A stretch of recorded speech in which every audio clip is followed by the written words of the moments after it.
It's time for Recipe of the Day. I think you're learning a lot about me these days as you realize that the vast majority of the recipes that I've planned for leading up to the holiday season are not for the holidays, but are for coping with those days leading up to the big day and all the stressful stuff going on. It's fun and it's wonderful, but it's just hectic and crazy, right? So today I'm telling you about frozen chicken Parmesan, which is something that I turn to quite often because I always have the ingredients and I don't have to pull anything out ahead of time. So it's one of those things that, like, if we have a concert that we're going to or something and I'm not sure when we're going to be home, and are we going to just stop for something on the way? I don't know. I have chicken breast in the freezer and I always have cheese and tomato sauce and panko breadcrumbs. And so I know if we get home sooner than I thought, I can whip this up real fast. And if we end up just stopping somewhere on the way home, then we don't have to do this right now. We'll do it on another day, right? You can follow this recipe using thawed chicken breasts instead of the frozen ones. You're just going to cook them for a little bit longer. In general, the rule of thumb, and this comes from the USDA, is that chicken that is frozen takes 1.5 times longer to cook than chicken that is thawed. So if your chicken breast is like a medium to small one that would normally take about 20 to 25 minutes at 350 degrees Fahrenheit in the oven, it's going to take about 30 to 38 minutes if frozen. So you can do that math very, very easily. I'm talking you through this as though you have some frozen chicken breast in the freezer and you are trying to figure out if you can cook them right away from frozen. It turns out really good. You're going to love this. So you're going to start by preheating the oven to 425 degrees Fahrenheit, and that's a little bit higher than we sometimes cook chicken breast, but that's because we want some breadcrumbs to brown really well in there, and that is going to do the trick. Okay, while the oven is preheating, you're going to get a small bowl, and in it you're going to combine a tablespoon of cooking oil, that can be olive oil, grapeseed oil, whatever you like to use,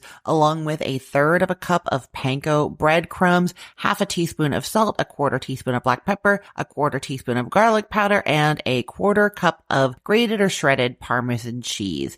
Mix that all up well. It's going to seem like it doesn't want to mix at first, like the oil isn't spreading through everything, but then it eventually will. And what it's doing is it's coating all of those breadcrumbs and everything in the oil so that they're going to brown more evenly and beautifully in the oven. Okay, now you get your frozen chicken breasts, 4 of them, and crucially, they have to be chicken breasts that were frozen individually. You can't use a big clump here. If they are frozen together as a clump, you are either going to have to thaw them fully and then do the thawed version, like I said, or you can just thaw them until they kind of break apart, and then that will work as well. Okay, so you put your chicken breast in a single layer on the baking sheet, which should be oiled lightly, and then you brush the top of each chicken breast with a teaspoon of tomato sauce. Just a little bit. It's going to kind of like freeze on there a bit if you have frozen chicken breasts, and that's okay. It's just kind of acting as a glue for our breadcrumbs, because then you are taking those breadcrumbs and you're essentially dividing them in 4 and putting 1/4 of the breadcrumb mixture onto each chicken breast, okay? Then that goes into the oven just until the chicken is cooked through.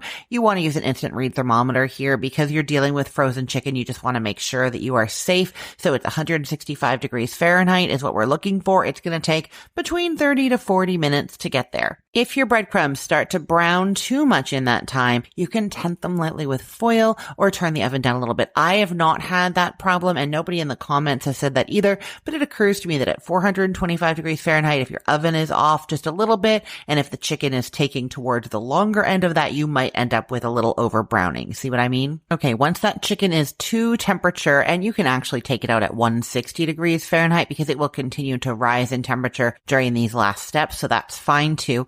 Take it out at 160 or at 165, take it out, and then you are topping each of those chicken breasts with a heaped tablespoon of tomato sauce and 2 tablespoons of shredded mozzarella. Put that under the broiler in your oven just until the cheese is melted. In that time, that tomato sauce will heat through as well. It's like 2 to 3 minutes. Keep your eye on it. You can garnish with a little bit more Parmesan cheese on top if you want to, but I don't think it needs it. It is ready for you to dig in. Really mostly hands off, easy, almost straight from the freezer. Very convenient recipe to have in your back pocket for days just like today. I will put the link to this recipe in the show notes for this podcast episode, or you can head to to cookthestory.com/ROTD and get it there, or find it in our Facebook group, facebook.com/groups/recipeotd. And hey, just a quick note. I'm on a recording hiatus right now, so for the next little while, I'm replaying episodes from the archives, including this one. If you heard me mention a holiday, a season, or something going on in my life that seemed a bit off, that's why. Thanks so much for listening, and I hope you're enjoying these older episodes. I am Christine Pittman from cookthestory.com, thecookful.com, cookfor2.us, and from this podcast, Recipe of the Day. I hope you have a great day. Let's get cooking.